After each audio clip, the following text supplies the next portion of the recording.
Hi, it's Michael, and before we start the episode, I just want to do a little bit of a call to action. I've put a Just Giving link in the show notes. It is for a chap called Ben, who is one of the trainers down at Manor Gyms. He suffered an injury that will potentially change his life, and they're raising funds to support him through his rehab and recovery. There is a free session every Friday afternoon on behalf of Ben, where you could just turn up for free if you wish, or you can contribute to the Just Giving page, which I've put in the show notes. Thank you so much. That is Manor Gyms in London, Victoria. My name is Michael Coates. I'm a former firefighter, but I'm also a former soldier. And it's the stories from the individuals within this military community that I'm desperate to document. In this episode, we speak with a former Royal Marine who has a talent for magic and a story of war. We talk about his time in Iraq, seeking more in his life, and his time in Afghanistan. We also speak about grief, violence, reflection, and adventure. Episode 53, James Stott. This is Declassified.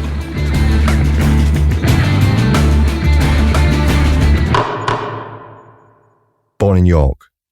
Yeah, 1984, Viking capital of England. So parents, brothers, sisters? Yeah, I've got two brothers, one older and one younger. I'm in the middle. And yeah, parents were both together, as a nice sort of, I was born into, just a beautiful, loving family. It was perfect. And was it always in York, was it? We stayed in York until I was 8, and then we moved up to Northumbria. And I sort of was in Northumbria for a brief period of time before moving to the East Coast, just outside Scarborough. And that's where I kind of grew up through my teens in Scarborough. I sometimes ask people this because I always find it fascinating. Do you have like a first childhood memory? Yeah, I can remember being at nursery. I can remember being at nursery because we used to have story time, and I fell asleep on the mat and my mum would be like waking me up like, James. And it'd be empty. And I'm like, oh shit. Yeah. And childhood then itself, was it, you said it was loving, was it sporty? Was you doing stuff together, or was dad out working and mum looking after the family? My dad worked a lot, yeah. So he was initially working at Barclays. He was a businessman, and he was. I remember him. He was away a lot, but every time he came back, he was very loving and gave us a lot of time. We were very outdoorsy. My mum really kind of squared us away with a good diet. Really looked after us, good food. Very, very wholesome living. Well, because I remember, we're a year apart. I'm a year older, and there was in my household, there was quite a lot of processed food, but still fruit and veg and stuff. But was your mum, was she caring? Was she really loving? And like you said, did she understand that you had to put good stuff into you? Yeah, she was amazing. I still am so grateful to her for the foundation that she gave me to build upon. Me and my brothers, we're all, good, healthy lads. And it's because the way my mum brought us up. What was the holidays like? Did you go where? Yeah, we did. We did a lot of camping holidays up in Scotland. So my parents loved the west coast of Scotland, the Outer Hebrides, Mull. We'd have family holidays, would be family time, camping, drive up there.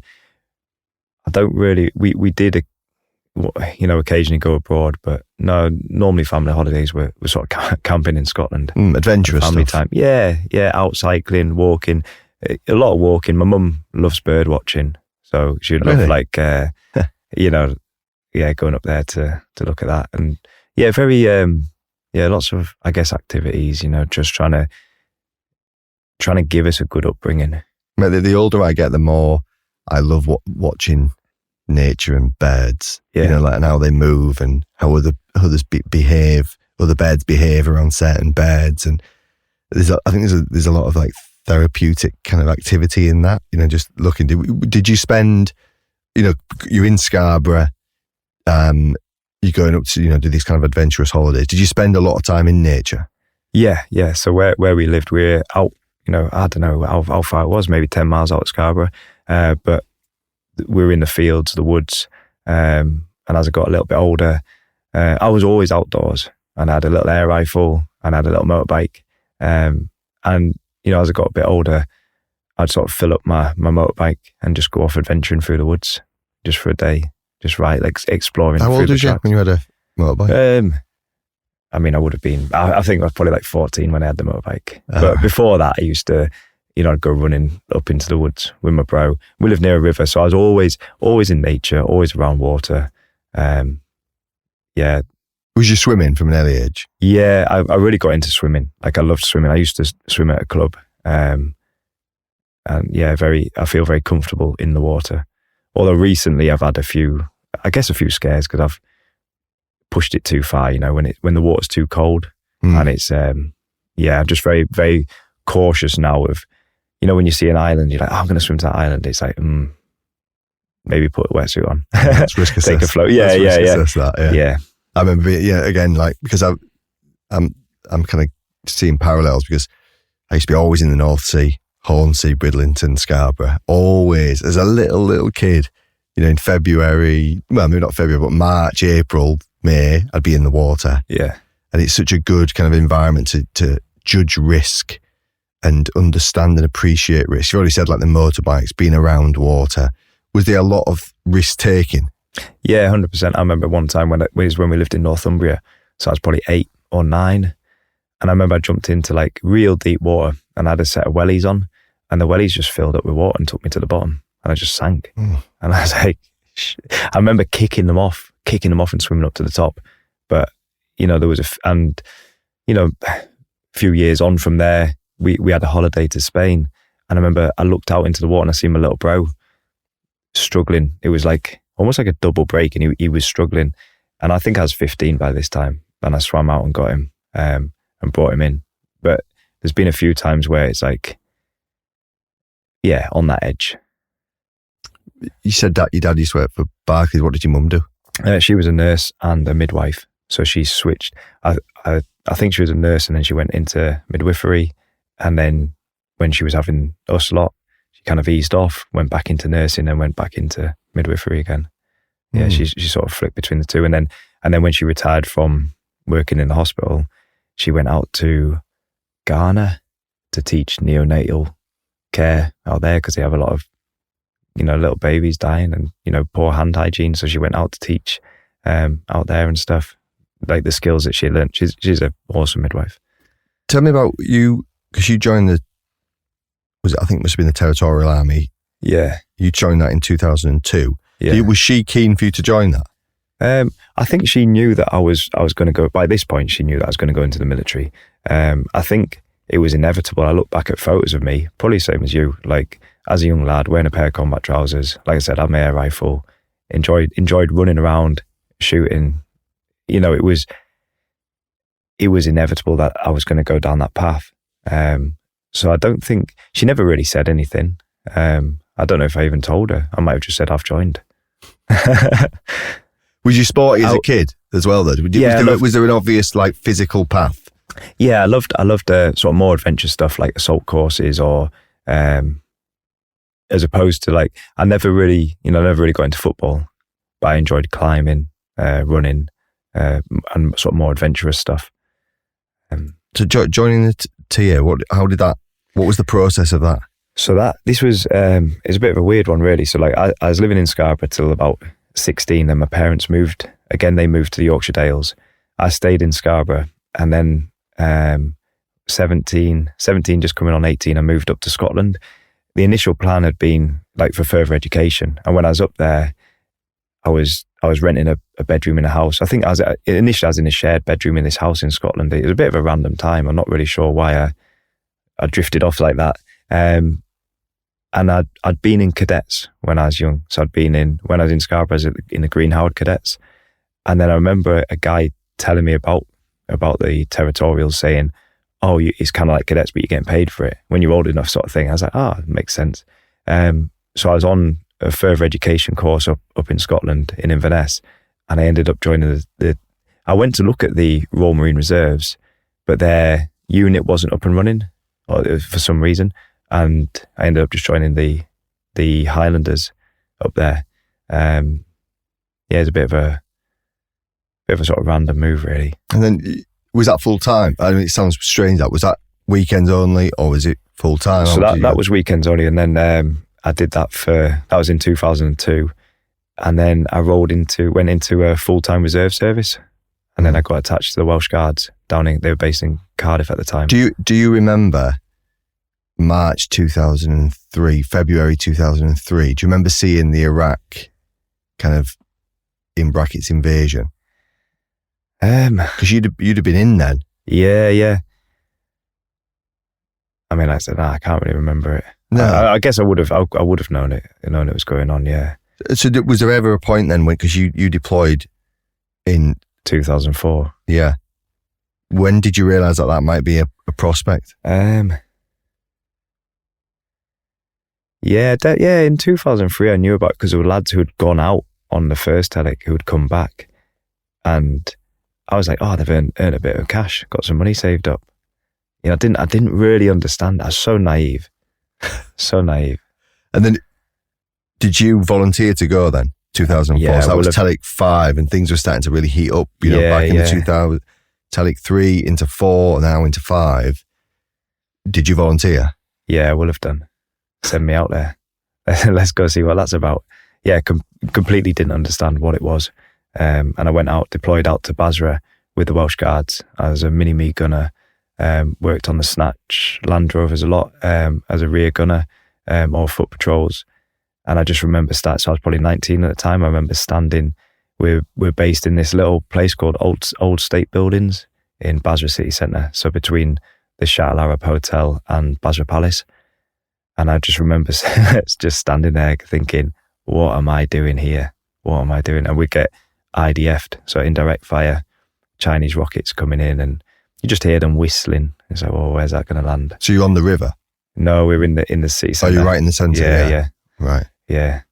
The other two bases were on the river, yeah. Yeah. And we'd road move up to the others to get resupplies and that sort of stuff. And what was going on then? So you were like 19? Yeah. Explain what was going on. What did you feel? I'll tell you what, I'll rephrase it. Firstly, did you feel like a professional? Nah, obviously the training, it was sort of like backdoor entry into the military, and I didn't feel like I was fully trained for what we're doing. I didn't understand things. I didn't understand like reference points or the clock ray method. I didn't understand how to like ID a target I was pretty naive. I definitely wasn't trained. Underprepared? Yeah, underprepared, yeah. What about, go on. Yeah, but I did feel I was keen and I was physically fit, and I did, I'd always, when I was at school, a lad had said to me, why don't you join the Marines with me? And I said, I can't join the Marines, they're like supermen. And I dismissed it. I had so much self-doubt, I just didn't even contemplate the idea. But that was then in my head, the Marines. And I remember seeing them up at Basra Palace, and, with the flashes on the sleeve, Royal Marines Commando. I was like, shit, I want to do that. And I remember looking around the lads I was working with, and I was thinking, mate, I want to give it a shot. Yeah. Were they, so the lads you were with, were they TA or were they? No, they were regular. Yeah, regular army, Welsh Guards. It's not arrogant to say this next, and I'm not going to put words in your mouth, but did you feel I thought I could do better. I thought I could do better than this, yeah. And that tour, what did it teach you regards, was it traumatic? Was it chaotic? Was there stuff going on? I didn't enjoy it. Yeah, it was, I just remember being just so naive to I was just walking around Basra, like, what's going on? Car bomb go off, suicide bombers, IDFs, RPGs, RPG, the convoy. I was in a dream. Yeah. I was like, oh, what's this place? Man, it's bad. It's so bad to think about it. Yeah. No, I didn't enjoy it. And I don't really know what I learned from it, other than I was like, I don't ever want to come back here. Yeah. I was there the year before in Basra Palace, and it is like a dream. Yeah. It feels to me like a dream. Even when I was going, driving through past where you're saying, it's just so full on. At this point, I'd never travelled before. I'd had maybe a family holiday to Spain 5 years previous or something like this, but I'd never travelled. And all of a sudden I'm in this place. There's palm trees and canals, and we're next to the slaughterhouse, which stunk. The river would be like browny red from the slaughterhouse and whatever else was going on in there. You know, yeah, it's pretty honking place. When you came back then, was there like a period of decompression? Nah, I was on we flew back and then we were on a big coach heading back up to Scotland. And obviously we're going past Scotch Corner. My parents were in the Dales at this point. And I was like, can I get off here? And I just got off and went home. I hitchhiked from Scotch Corner back to Richmond. What was you dressed in? I was in rig. I was in my combat. Yeah, I just come back from Iraq. And I remember, because I'd had my R&R previous, but I can't remember when that was. And I remember I just walked up to the house and I rang the doorbell. And my little bro's like, are you back? And he's like, you're not going away again? I was like, no, I'm back now. And yeah, it was funny. Yeah, it was nice. I just sort of rocked up. I hadn't told them I was coming home. And so, when you come back from something like that, especially 1920, was you going back? Did you have friends in the area, or what did you do next? I didn't really know, because I hadn't gone to school in Richmond and I hadn't worked there. I didn't really know many people there. So I'd come back. It was into the summer. One of my best mates had just finished uni. I had some money saved up from the tour, and we just started chatting about travelling. We're like, should we go travelling? And that seemed like the good thing to do. At the time, I was like, yeah, I'm done with the military. Like, I don't want to do that. And we ended up doing we planned our own round the world trip, which was it was really awesome. Where did you go? Flew into New York, and initially, so we got into New York, and it was, because we're young lads, and I think a lot of anger and stuff, and coming back from Iraq, I'd get pissed off very easy. If people walked through a door and let the door drop in my face, and I was like, I've just come back from Basra. I had a lot of, I get angry. We went to New York, and it's like, Central Park's dangerous. So we went and pitched up and camped in Central Park. And then we climbed up the New York Public Library. It's got these mega balconies. And one time we climbed up into one of these balconies and slept up there. We traveled up. We went up to Detroit as a big Eminem fan. And we ended up buying a car for $300 on the 8 Mile Road. Went around his trailer park. And then we drove this car 6,000 miles across America, bought a road atlas, and we just lived out this car. We had no number plates. We'd get stopped by the police. And we sold it in LA for $300. And then we flew to New Zealand, bought another car there, went round camping. It was in New Zealand that I started saying, I'm going to join the Marines. When I get back, I'm going to join the Marines. And I started training for it. And like I said before, I kind of say what I'm going to do because that holds me accountable. I tell everyone, because then people are like, I thought you're training for the Marines. If I'm sitting there eating a pizza. So like my mate, he used to like sleeping a lot. He would have big lie-ins. So I'd get up in the morning and I'd just set off running. And at some point, an hour, 2 hours later, he would pick me up in the car. I'd just set off running down the road. It was cool. And then we did Australia, went to Thailand. We're both big into our Muay Thai, so we just stayed at camp and trained. And then we finished our trip in Rome, and we made our own way back to England. We were going to do it long way round style, buy some motorbikes and ride. But I had a friend from Iraq come and join us. So then there were 3 of us and he couldn't ride. So we ended up doing it on the trains. From Rome? Yeah, from Rome back to England. Yeah. And because that long way around, that was you and McGregor and... Yeah, Charlie Borman. That's the one, yeah. And I remember being really inspired by that. Yeah. And I suppose that was the age of, not quite internet yet, but things seemed a bit more freer and you could get on and do stuff, and there was the people like that showing you actually there's permission, go and travel, do bits and pieces. Was that adventure always still on your mind, was it? Yeah, I've liked adventure, and I'm also my friend. So this is the guy that got me into motorbiking. He's the one who taught me how to ride. So he was very much into that. Yeah, he loves it. And when you got back, then what was the plan? So as soon as I got back, I applied for the Marines because I'd been thinking about it, started to train, and I was like, yeah, I'm doing this. Got back in 2006 and put my application in and joined the Marines and passed out of training in 2007. I went up to 4-5 Commando. Do you think your stint in the reserves, do you think that had a big impact on you joining and wanting something more? Do you know what?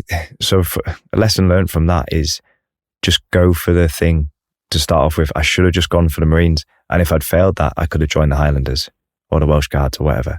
Like, don't sell yourself short and dismiss doing something because you think you're not good enough. I should have just gone for the Marines when I was 18. I think obviously it developed me.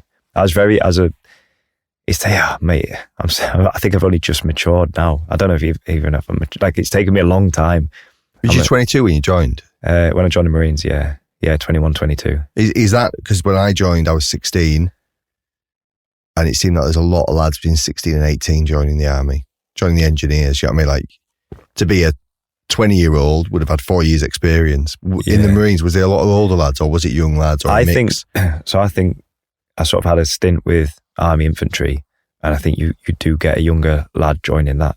I think the Marines tends to be a little bit older, so more kind of early 20s. And it went all the way up. The oldest lad in our troop was 32. Did it feel more like you were meant to be there? Yeah, 100%. And it was proper training, and it just, built me up. I hadn't gone through something like that.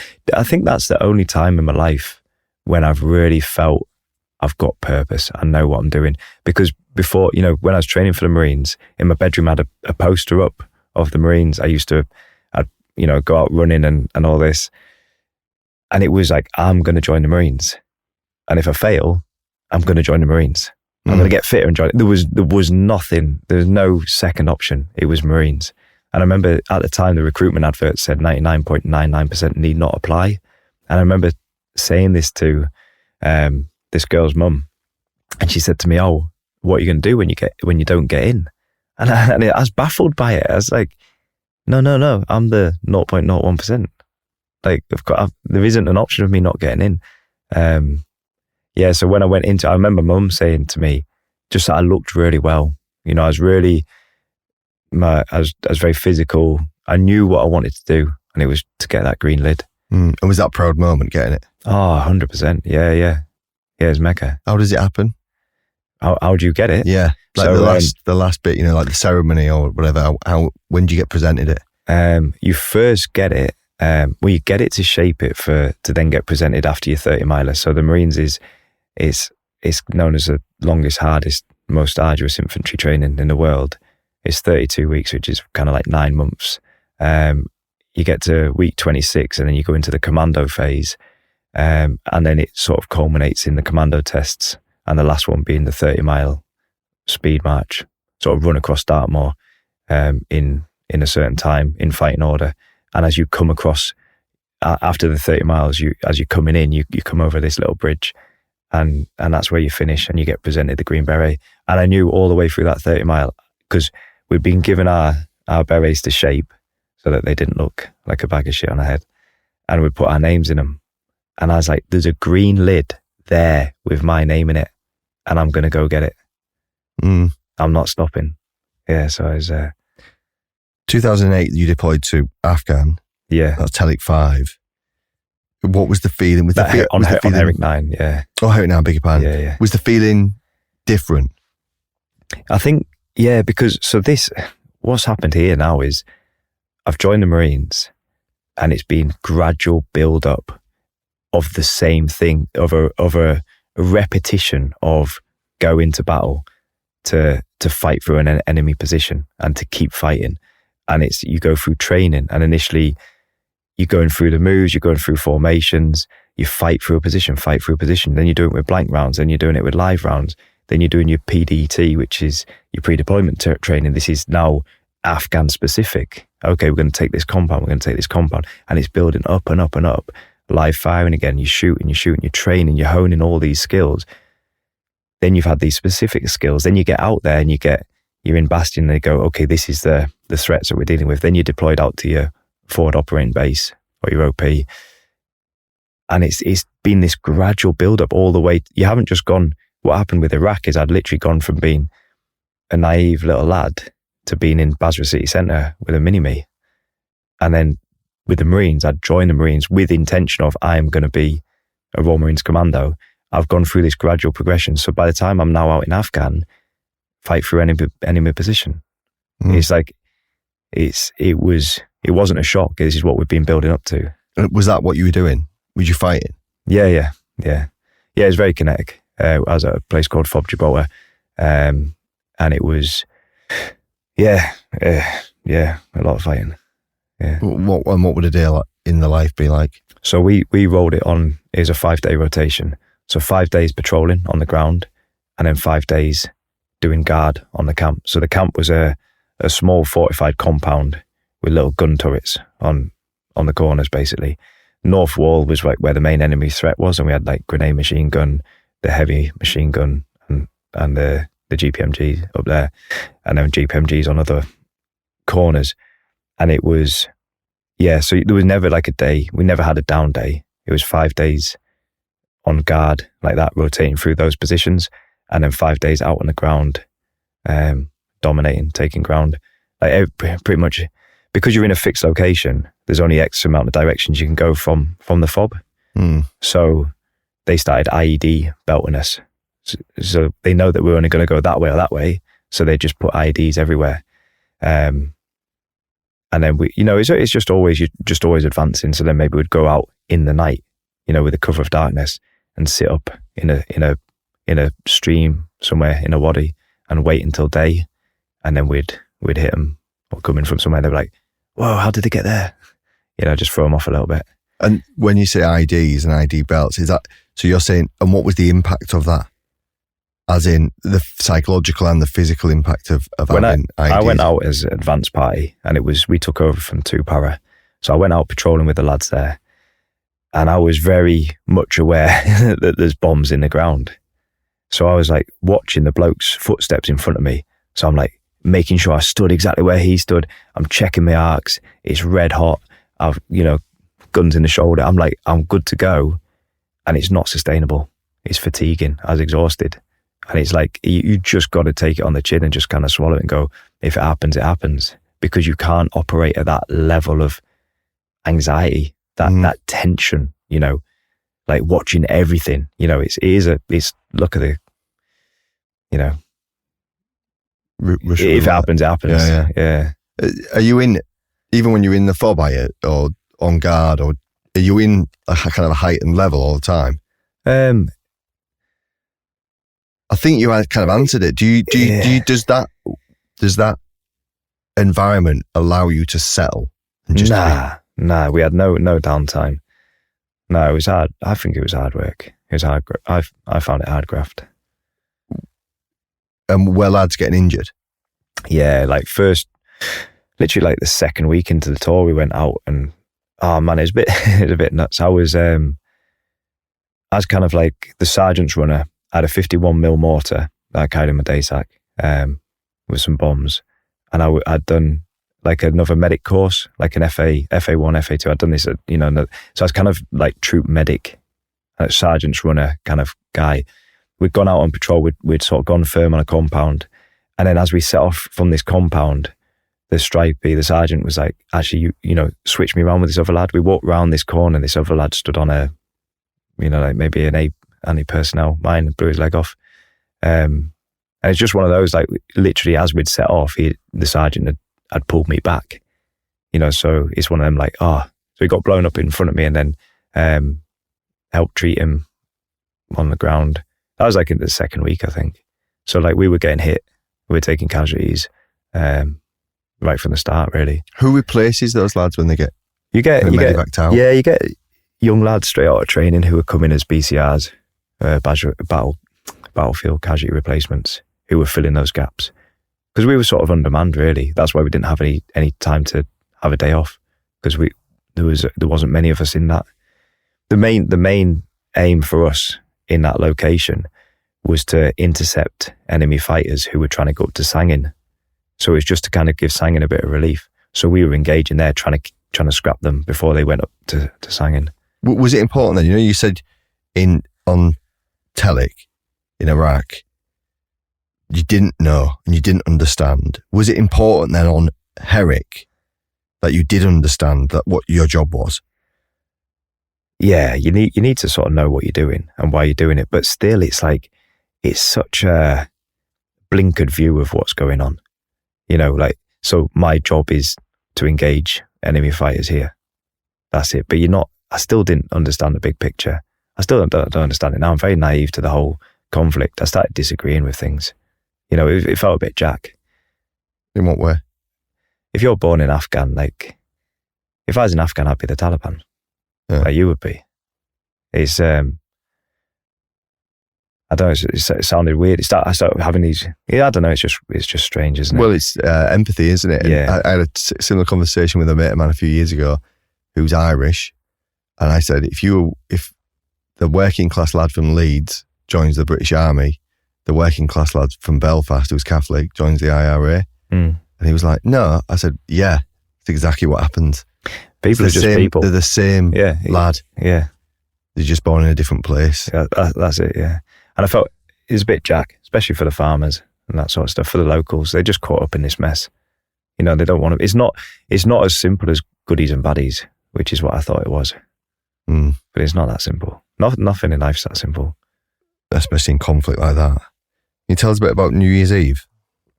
Yeah, so New Year's Eve was that. We went out on a patrol. It was just like a nice sunny day like it is today. And then, there's just like a big explosion. And we're patrolling like a linear formation because the guy in the front's got like a metal detector checking the ground for the bombs. So everyone takes a knee and then it just starts raining down mud and debris, you know. And then I heard like shouting, like screaming. And for some reason, I think because I was kind of like troop medic, or for some reason I was like, yeah, I've got this. And I got up and I just ran towards it. And I remember I was running down the line of lads and they're all on a knee. They're just watching me go past. And I came to a wadi, a streamline with some trees. And I jumped. This is where the blast had been. Wow, I remember looking down and I was like, whose fucking Bergen's on the floor?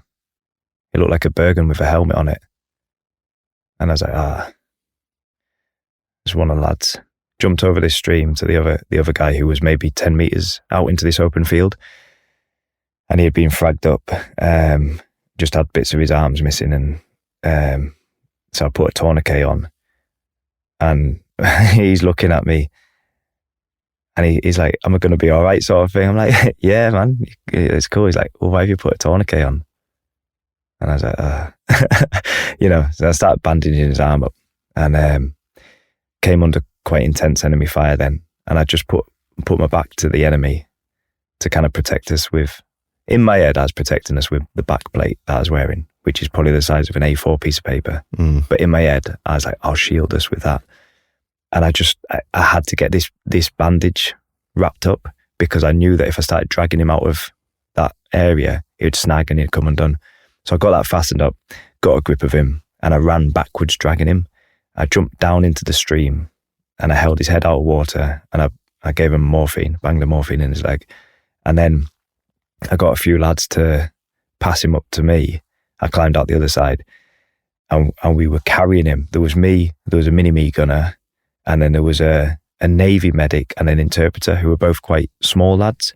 And we were then Kazivacking him, carrying him out of battle through this ploughed field, man, out in the open. And it was hard. It was like so hard. And I could see a compound and the lads were going, can't do it. You know, like it's you know, I'm hanging out. We need to put him down. And I was like, no, we need to let's just get to that compound and we can put him down, have a rest. And they ended up kind of just putting him down on the deck. And I was like, fucking hell. I ripped his front plate out because he was kind of a bit fragged up, you know, a bit shredded and that. Pulled his front plate out and I got him onto my shoulders. And man, I could hardly stand up. My legs were blowing. And I got up and I just carried him on my shoulders out, because I just had to get him out of that open ground.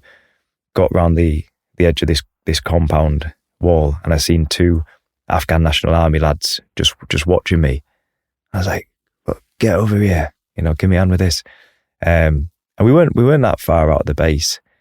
So the sergeant major's come out on his quad with the trailer to pick up the casualties. And I dropped him off. Yeah. And then I ran back to get the other lad who had been killed. And we were carrying him out on a poncho. And I remember I was just like looking at him, looking at his face, you know, like he still had his helmet on, but the chin strap was through his mouth, you know, and he was just white. Like he was blitzed, but his face was all right in that. And it was hard work, you know, carrying him, got him onto the stretcher, got him onto the quad. And then there was this bit when I was running back into battle, and I must have had just like an adrenaline dump. I felt absolutely drained, and it was a nice sunny day, and it felt like I was just running by myself. There was no one else around me. It was really weird, really surreal, and I was just running to go back into the scrap, basically. And was there fighting to be done after that?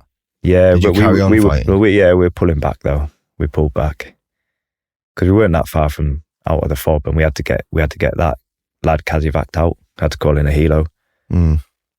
Yeah, it was a bit of a nuts situation. And you know, you said there was a bit of a mix of people there. Do you know the lads? Are you friends with the lads? The lad that died, the lad that got injured. Are you friends, or is it disjointed out? Yeah. So the lad who I patched up on the ground, he's mega sound, and he wrote me a letter a few years later as a character reference, which I needed. But also, there's been times when he's dropped me a text saying, you know, thanks for everything you did that day. And we're going into the bit when I went on R&R. Well, let's. We talked about this just briefly before. Let's talk about that. Let's go to R&R. Yeah, so I went for my R&R. The tour was coming to an end. I went for an R&R at end of February, so then we only had March to push. So it was like a month before the end of the tour, and I went back. Had you done 5 or 6 months then? Straight. Yeah, and then you'd gone back for a couple of weeks. For 2 weeks. Yeah. Sorry, go on. Yeah, and then we went. I'd gone out for a meal, and I was walking back to the car. Gone out for a meal in York.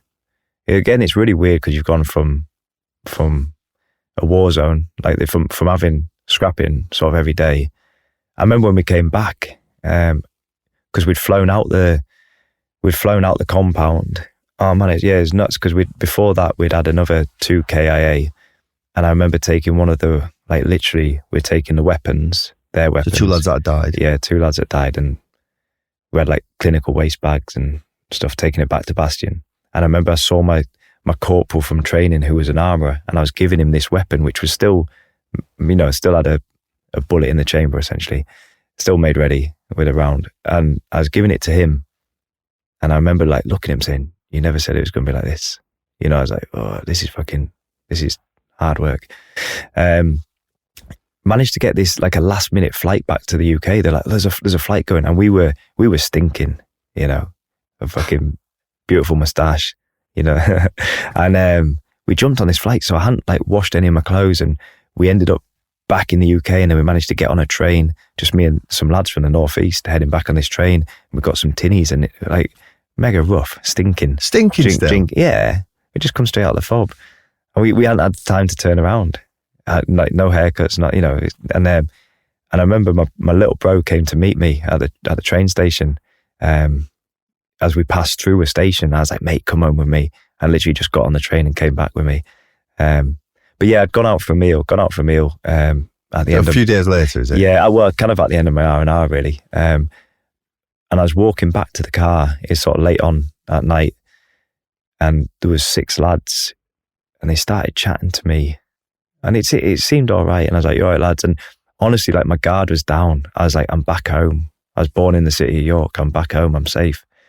And these lads jumped me. Did they know you were a Royal Marine? Nah, I don't think so. Nah, they didn't know anything. No. I was just a bloke, and they were out to fill blokes in, and I just happened to be walking down the wrong place. They're chatting to me. The next thing, I opened my eyes. I'm mega comfortable. I thought I was in bed, and my missus is holding my head, and she's like, "Someone hit you." And what happened is someone had hit me from the side, just banged me, snapped my jaw, knocked me out, and then I was probably knocked out for, I don't know, good few 30 seconds maybe. And as soon as she said someone hit you, I jumped up and I went running down the street to go get these lads. Just that instinctive, like, "Who did it? Where are you? Come back here." Anyway, I ran around the corner into these coppers, and I went to start saying, "Oh, someone's hit me." And as soon as I went to speak, my face just was I couldn't talk, and my whole face swelled up. And they got an ambulance, went up to hospital. My jaw was just snapped. And I couldn't speak, couldn't eat, couldn't drink, I remember one time I was trying to have some painkillers, like pushing like paracetamol in between my teeth, trying to push them in. And then I started like choking on this thing, and I couldn't cough, I couldn't open my mouth. Oh, it was agony. It was such a, it was such a pain. And it's, man, this situation, like nothing is neither good nor bad, right? So it is what it is. I had my jaw broken. I missed the last month of tour. I managed to get out to Cyprus for the decompression with the lads. And it was at this point when, there's a few lads who just wouldn't speak to me. And it was only months later, it's quite hard work. I found it difficult. And it was a few months later that I was having a report with the boss, and the boss said, oh, yeah, I know you've had a bit of a hard time recently because some of the lads think you broke your jaw on purpose. And I was like, Jen. To miss the last bit of the tour? The lads, yeah. And this is the thing, it's not even my first tour. Like, I'm happy. And you've done 5-6 months anyway. Yeah, and it's like, I couldn't believe it. And it's like the lad who had hit me got arrested. He was arrested and he pleaded guilty to GBH at Magistrates Court, Peter Camage. And he got arrested and he pleaded guilty at Magistrates Court and was sentenced to 6 months in prison. So the lad's I had a letter from the court, he's pleaded guilty. I've got my x-ray with my name and the date and my broken jaw. And I was like, how can the lads think? I didn't even know that the lads thought I'd broke my jaw on purpose to get out of 1 month. Was you a popular member of the... Well, yeah, I thought I was all like, you never know, do you? I thought I was all right, but there was one lad that I did, as a young Marine, I guess I kind of got bullied a bit, and it was, So I don't really want to talk about this. It's embarrassing. It's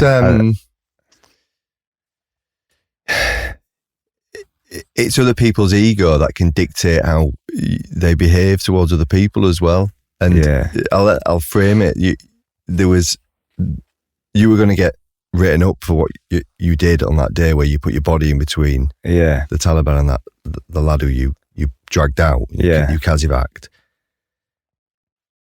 And then someone else was written up for the thing that you did. Yeah. You don't have to say names here. And I probably suggest we don't. Yeah. But you got a lot of shit off the back of that. Is that right? Yeah, that's right. Yeah, because lads thought that I'd chickened out. And it's... Well, was it lads or was it one person? No, it was telling people? Yeah, it was one, because I met another lad who had gone out as a BCR, and he was a rejoin. So he'd been in the Marines, he'd left the Marines to do some maritime, and then he'd come back to the Marines. And he had gone out there and had taken my bed space. And he was like mega sound with me. He rocked up, he's like, yeah, how's it going? I took your bed space. And he said, oh yeah. He said, oh, that bloke's a shit bloke, but I take everyone with a clean slate and you seem all right to me. And I was so grateful that this bloke was just because you had young lads who joined the troop who didn't really know, and they'd speak to this guy and he would say, he's, don't talk to him. And it just made it very difficult for me. And he was awarded what, this lad? He's awarded the CQC, Conspicuous Gallantry Cross. And you were getting... For multiple events, it was, he had done stuff, but I don't know. It annoys me that he made my time, my early years in the Marines, he made it very difficult for me. And I don't know why he did that. Like, did you then feel like you were trying to prove yourself? Yeah, I did. So then I went medal chasing and I was like, send me anywhere. I want to go anywhere. I want to do everything. I wanted that military cross because it was, I felt like if I could be awarded that would prove that I'm a good guy, that I'm not a shit bloke. You're not dodging. Yeah. So I sort of applied for, I was saying, put me in for everything. You did Norway's and all the rest of it. And was it Mali? Was you Mali? Mali? You down for Mali. And then, can you talk a little bit about your dad?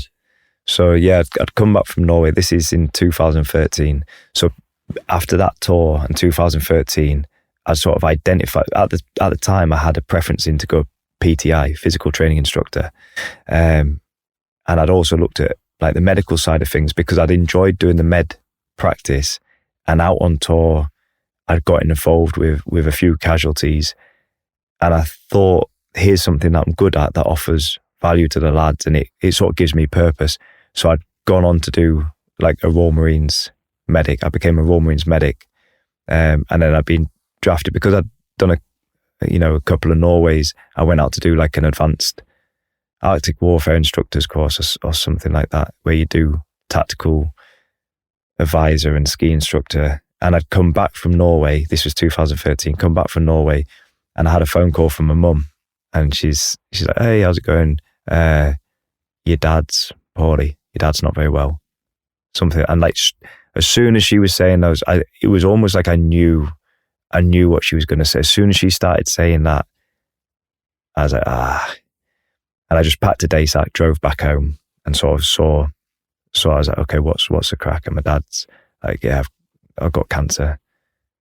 Or maybe my mum told me on the phone. I think I was like, just tell me, like, what is it?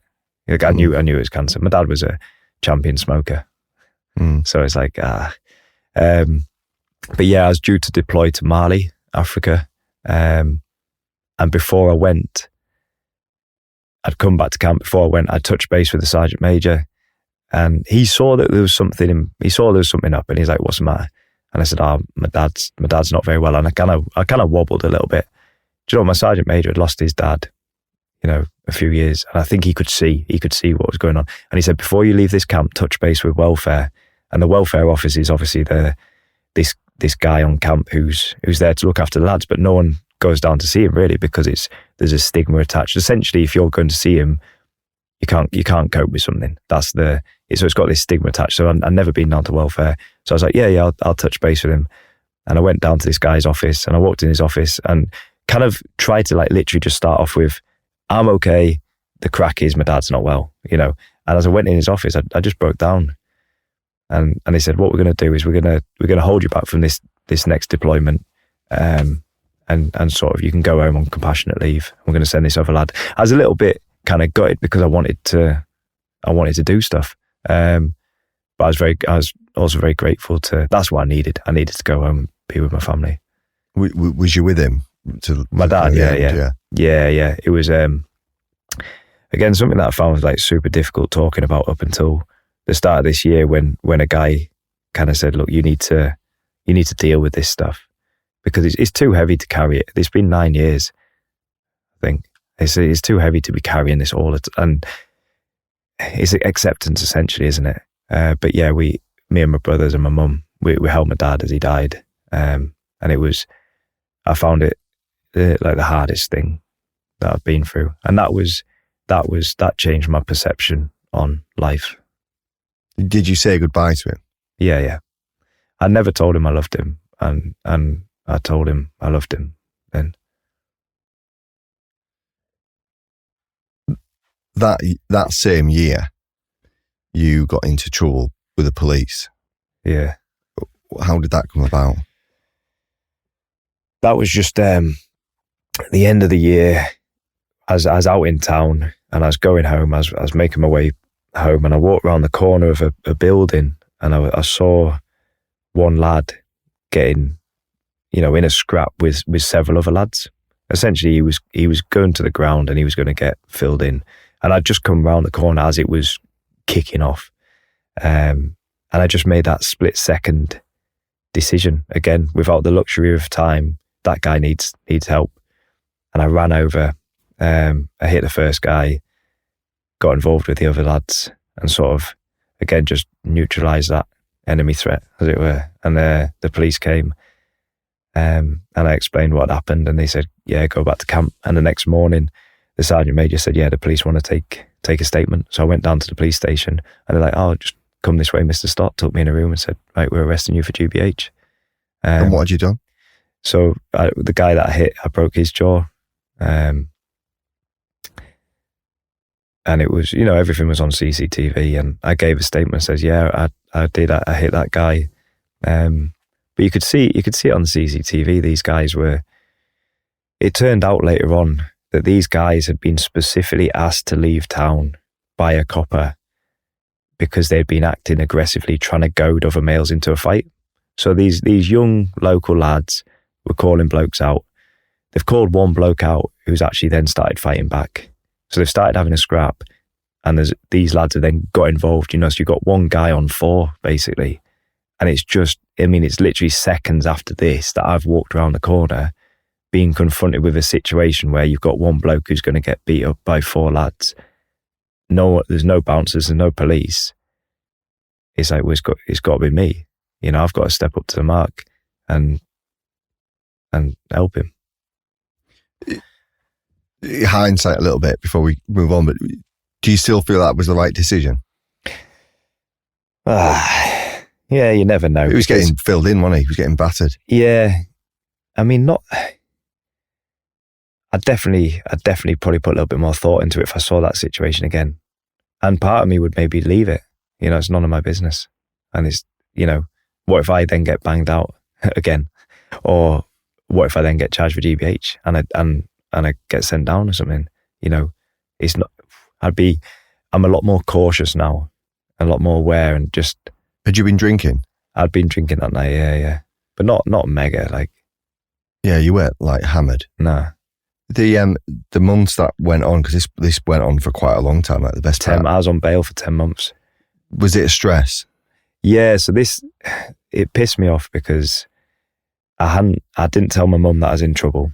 I was on bail for GBH, but I was really upset with myself, and I thought I'm going to lose my career, and it cost me 12 grand in court fees, and I had to sell my car.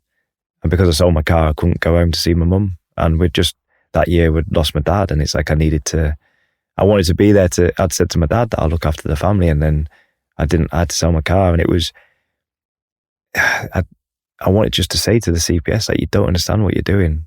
Like you really sort of hell bent on trying to get this conviction, but like, I don't know. Yeah, it annoyed me. The thing, like with hindsight, looking back at the situation, it's like, all the situations develop us to who we are. So I wouldn't be the bloke that I am if I hadn't been through these situations. I don't know whether that's... Well, the question I was asked is, was it stressful? Were you stressed? Was it compounding? Reflect on it, but look about at the time, because your dad had died. It was stressful. And because of it, I was on a curfew from town, so I wasn't allowed out in town after 9 o'clock. I was pissed off with myself. And I really sunk myself into Alan Watts, surfing and yoga. I'd go surfing before work, and losing my dad had changed my perspective on life. And then this compounded, and it really kind of pushed me into a different path, which essentially is why I'm where I am in life now. Because of this, I'd started moving down this path and looking at different ideas, spending a lot of time in the water, and doing yoga. So essentially it developed me, I guess. And during that 10 months, were you looking, and that's when that all started developing? During that 10 months, yeah, I didn't drink, and I started doing yoga, yeah, and started surfing. Really? Because that would have been the easy way to go, is to just get angry about it. Yeah. Getting pissed off and getting angry. Yeah, that wouldn't have helped. And this went to court as well? Yeah, it went to Crown Court, 4-day trial. And at the trial, the judge said, at the end of it, he said, look, I never speak on behalf of a defendant, but in this case, I feel I must. And I hope this has no implication on your military career.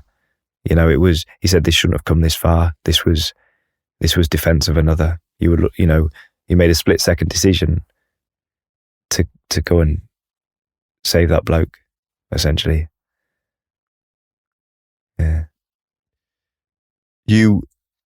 Did it affect your career? Well, I was on a freeze draft for a year. Were you still soldiering, like, during that time? Were you still doing stuff? Or did you get put into a job? Nah, I kind of got put to one side, really, because I couldn't go away for any amount of time, because I had to keep touching base with the solicitor, and I had to keep, every time my bail ran out, I had to go get arrested again. So I'd get put Is that back. how it works? Yeah. So I'd get put back in cells. I'd get locked up. And then if they granted me bail again, I could come out. So if they decided they wanted to keep me in until the trial, then they could have done. But they, so I don't know the periods of time, but when, that's my bail run out, I'd have to go turn up at the police station and get put in the cell and just wait. Do they read your rights and stuff? Is that what it's called? Do they formally arrest you? And then I think not every time. I don't think. I mean, they did it the first time, but I can't really remember. Yeah, I was like, can I have a magazine to read? I just read through National Geographic, and I kept asking for Scran because I thought there's nothing I can do, so I'm just I'm going to read and eat. Yeah. Was it then that when you went on site to go on your medics courses after? I was due to go on so when I got medic, I went on the course in 2010. I felt I'd gone down the wrong career path. Okay. And there was a few times when I said, look, I want a branch transfer to go over to PTI. And anyway, I continued with the medics, and I was due to go on my Special Forces medic course in May 2013. But obviously my dad was ill and I was on compassionate leave. So I missed that course and I went on November's. So I did that course, but then I spent essentially 2014 on a freeze draft. So when that, because I was on bail, so after the court case, I was then able to get drafted, and I got drafted to pool. And so you went as a Royal Marine? Yeah. To the SBS? Yeah, so I was Royal Marines Commando, Special Forces medic, attached to the SBS as a squadron medic. Is that a different course? Yeah, so then I did, so I did a selection course. It's called Black Serpent, and you sort of, you do a bit of phys and you do a bit of advanced trauma. It's quite a cool course. I enjoyed it. And then after that, I then did another course at Hereford. Again, same, more advanced trauma care really. And essentially with it, it's prolonged field care, because potentially you're going to be in a more remote location. So your CASEVAC chain is going to be slower. So you're going to be holding a casualty for longer. So then things like infection are a risk. Okay. So instead of just patching up at point of wounding and getting them on a Chinook, you're patching up a point of wounding, but then you need to stabilize them, and you need to make sure, infection prevention, and kind of keep them until you can get them out of there. Did you enjoy that? Yeah, I found it interesting. Was it good to be with those different groups, these smaller groups? I found pool very, I found it stressful, because it's, every bloke there is the best. It's like such a high level. I didn't want to be the shit bloke, and it's, I didn't want to drop the ball.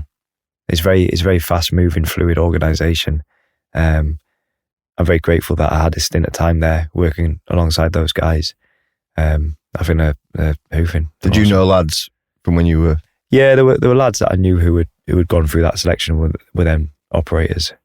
Lads that had been within the corps. Because I don't know what the percentages are. I think maybe 80% of the SBS is made up for the Marines. I'm not sure, something like that. It's really high. And I think the next one is the Royal Engineers then. Really? Yeah. It's come a lot more. I think Dean Stott was one of the first to kind of go in that way. Do you merge in with that group, or are you like the outsider? Depends who you're working with. So I was in a squadron, and there's only two roles that you can be a Royal Marine Commando working in a Sabre squadron, and that's the medic and the signaller, and you're both SF Med, SF6. So it's kind of, I thought that's kind of cool. Obviously there is a bit of a dynamic there where you are not an operator, so there is that, but respected and for the job role. I think, it depends. Some lads, especially some lads who've needed a medic, they've been deployed, and the medics had to patch up some lads, and they're like, oh, this guy is valuable, like we need him. So it's when did magic get involved? Magic started, so when I was a little kid, I liked magic. I was born July the 30th. I was one of the smallest in the year, and I was just this little skinny insecure kid. I liked magic, but I didn't want to do magic because I didn't want to be more weird than I already was. So I kind of left it alone, really. It wasn't until I was a young Marine, maybe 2010, young Marine, and I saw another Marine doing sleight of hand card magic. And I'd never seen that skill set before. I'd seen people doing tricks with a trick deck of cards, but I'd never seen someone just literally changing cards. And I thought, man, I want to learn that. And I wasn't the skinny, insecure kid anymore. So I was like, I don't mind doing magic.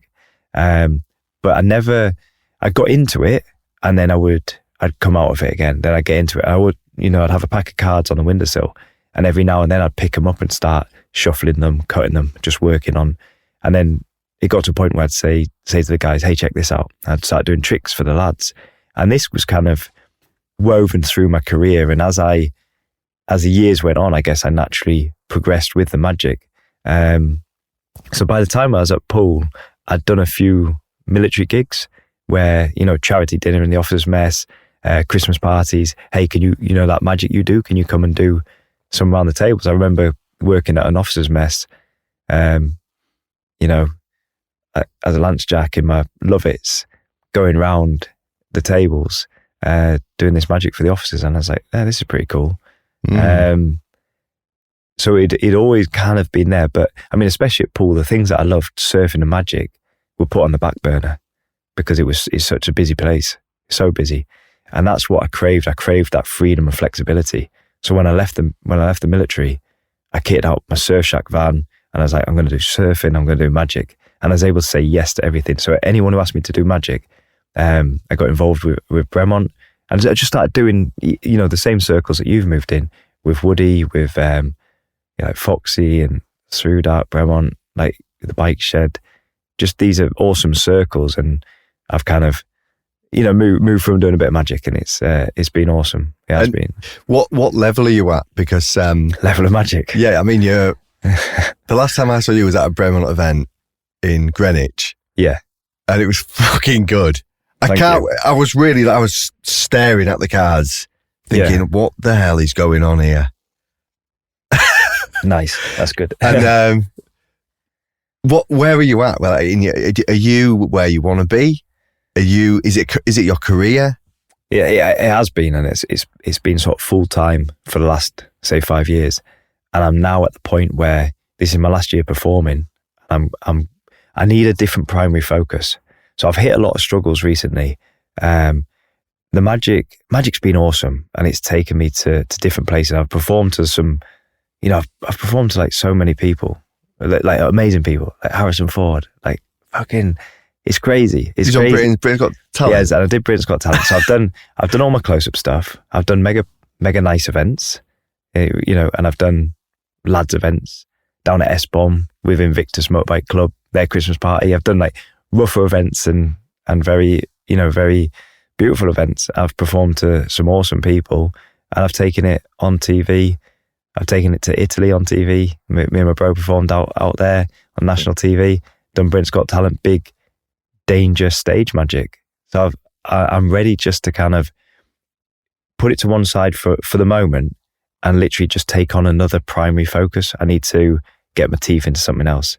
The struggles that I've sort of dealt with really are because I've had this drifter lifestyle, in and out the van, on the road, and I haven't had those pillars of stability like a normal job, which gives you the structure.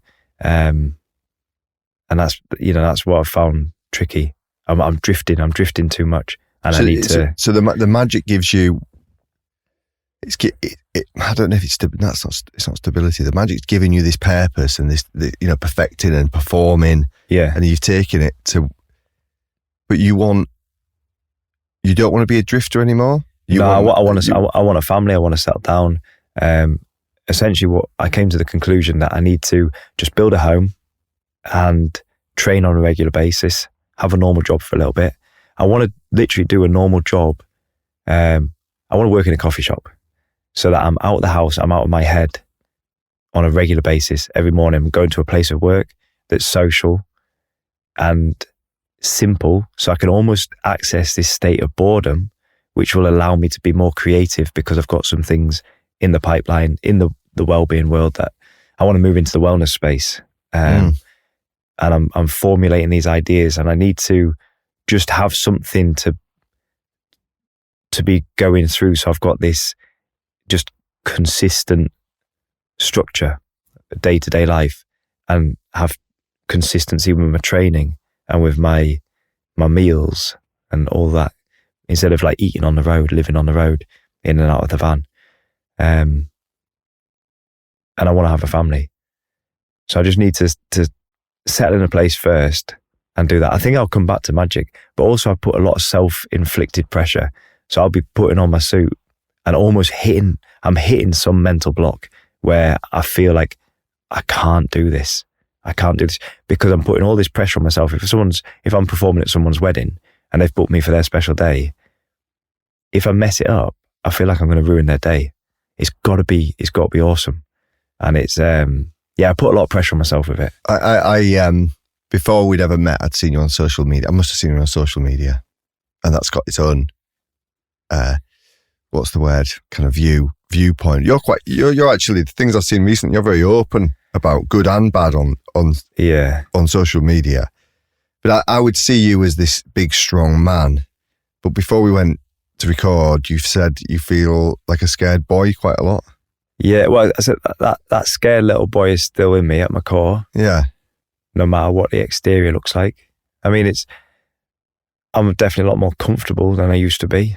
Yeah, but there's still that, there's still some niggles there, I guess. Is it fear or is it confidence? Or is it something else?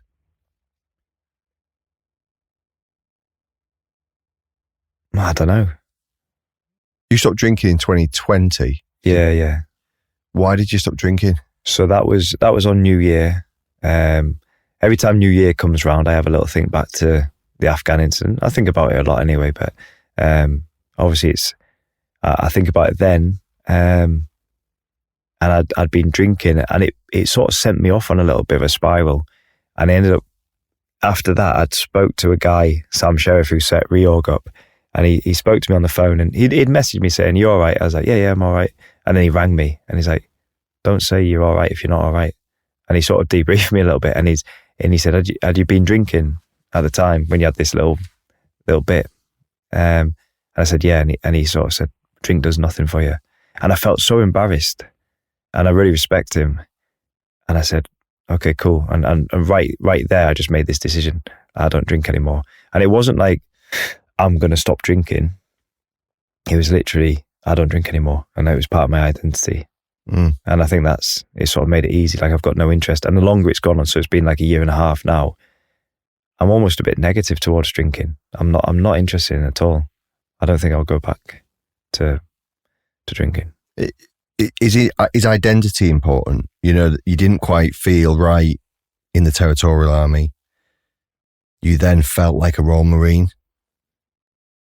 Do you feel like a magician, a performer? And do you feel like that your identity now is where you want it to be?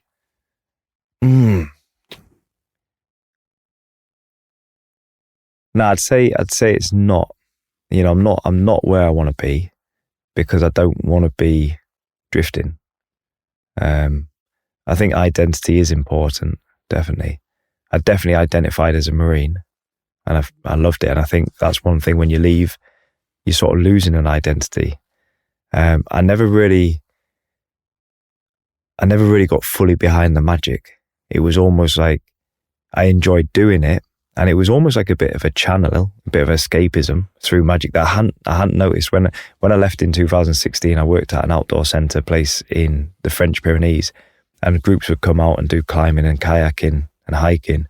And we were up one night, and these guys were asking me about Iraq and Afghan. And one guy made an observation that I'd never been aware of. And he said, every time you're talking about deployments, you're cutting and shuffling the cards. And I noticed that I would, I'd almost access like a flow state with the magic, and I'd lose myself into it. And I think I used it as an escapism through my career as well. And it was, I didn't really want to be a magician. I left the Marines, and people asked me to do magic, and I was able to say yes. And the more I did, the more it grew from there. So it was this unintentional career transition. I could have definitely got behind it a lot more and pushed it a lot more, but I didn't. You know Mo Morris? Yeah. So I chatted with Mo recently, and he was the one that really pushed me onto this, and I've used it several times since. And I think I've used it in this podcast, where about therapeutic activity. The difference between therapeutic activity and therapy is totally different. It sounds to me very much like the magic was a therapeutic activity. Yeah. Do you feel like you have been... Do you feel damaged by war? Do you feel damaged by the loss of your dad? Or do you feel like this is part of you? And you said something earlier on, it's neither good nor bad. Yeah. What do you feel? Do you feel damaged, or do you feel this is just part of it? No, I think it's part of it. I don't feel damaged. Like I'm so blessed. Like honestly, there's my mate sort of checks in. I have a few lads that check in. We kind of check in. Yeah. The lads look after the lads. And this guy messaged me saying, so it's Sam Laird, good BJJ guy, awesome bloke. And he had checked in with me and said, how's life treating you? And as I was writing a message back to him, I was like, yeah, cool, bro. Life is treating me well. And it sort of dawned on me, it's like, life has always treated me well. Life is good. I definitely don't feel damaged.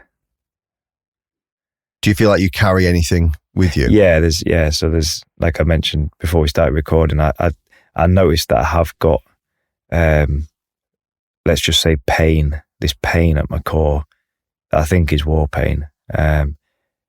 But essentially it's like that. I don't feel I've got snags. I don't feel I've got issues, but I have got pain. And losing my dad it was a shame to see him go. We're allowed pain, aren't we? Pain's good. It means something that was important has happened in many respects. That's what you said to me out there, didn't you? Yeah. It's because it means something. Something means something. Yeah. I'm in pain because my dad died. He died a few years after yours. I'm in pain because my mum died. But I'm also love it as well. Like I love thinking and being, we've all lost and gained in many respects as well. Like a minute ago, you was talking about when you had that 9-month period where you were on bail and you go surfing, you do yoga. That's such nourishing things to do. Yeah. Such good habits to get involved with. Do you reflect on things now? Let's say if you're not in the greatest frame of mind, and do you implement these good habits? Do you practice, I suppose, what you preach? Yeah, I really try hard to implement these good habits. Like my little bro's been a big teacher to me. Kind of introduced me to the works of Jordan Peterson and Sam Harris. Also Huberman. We both listen to the same sort of information. I mean, it's amazing to live in a world now where you can essentially choose your mentors. You can choose who you listen to on Spotify. You can choose where you get your input.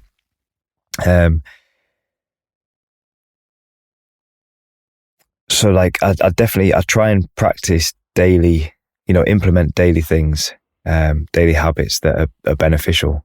I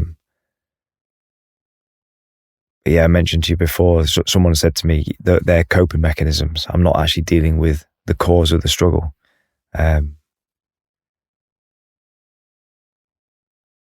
What do you mean? Sorry, go on. What do you mean? The cause of the struggle? Well, I don't know what is the cause of the struggle? So essentially, like I was getting frustrated that I don't drink. I get up every morning, get the morning light in my eyes, go for a run, have a cold shower. I meditate, I do my breathing, I do jiu-jitsu, I surf, I do yoga, I read, I listen to podcasts. I feel like I'm doing a lot of stuff. I eat well. And yet I was finding things hard and I got frustrated with that. And that's why I've been like really open on sort of social media about it. Like I'm struggling, I'm hurting, I'm trying to do these good things. And it was only this week when I was talking to someone and they said, yeah, but what you're doing is coping mechanisms. Mm-hmm. You're not identifying or like dealing with the cause of why you're feeling like that. So I think there is something to be dug into there. Oh, and why? Maybe I'm going around in circles here. Sorry, just to understand, what was you feeling like to make you feel so frustrated? I was getting lost in my head a lot with negative thoughts. and having to sort of almost like try and press that reset button, as in jump in the water, because getting into cold water just feels awesome. You feel awesome after it. So I don't know why I was having such negative thoughts. I'm still a bit lost, really.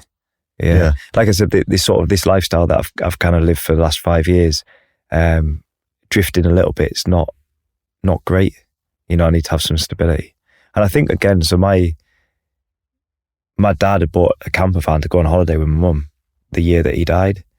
So he never went away. And he'd got to retirement, 60 years old, retired, was going to go down to Spain with my mum. And it never happened. And I thought, the thing is, from a shit situation, you've got to take something. Otherwise, it is just nothing but a shit situation. So you've got to try and extract a positive. And I thought, if I need to learn from this, and like I need to be living my life now, which is why I kitted my van out, and it's I'm gonna, you know, sort of embrace things more. But then the flip side of that is I've lived with, you know, I've sort of drifted for a bit, and I haven't had consistency and stability. Like a jigsaw, isn't it? Like you've got all the bits. You need to start piecing them together.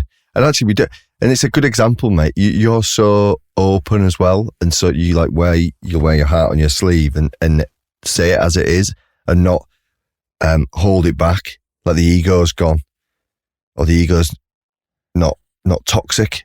Yeah. And it's easy just to not to speak about this stuff. And we don't know all the answers. You don't know all the answers. I don't know all the answers. You try, and sometimes you get frustrated. But the fact is, you've got a toolkit there of really positive things. And you said it a minute ago. You said blokes look after the blokes. Yeah. That's not the case for a lot of people. Right. Yeah. A lot of people don't have that.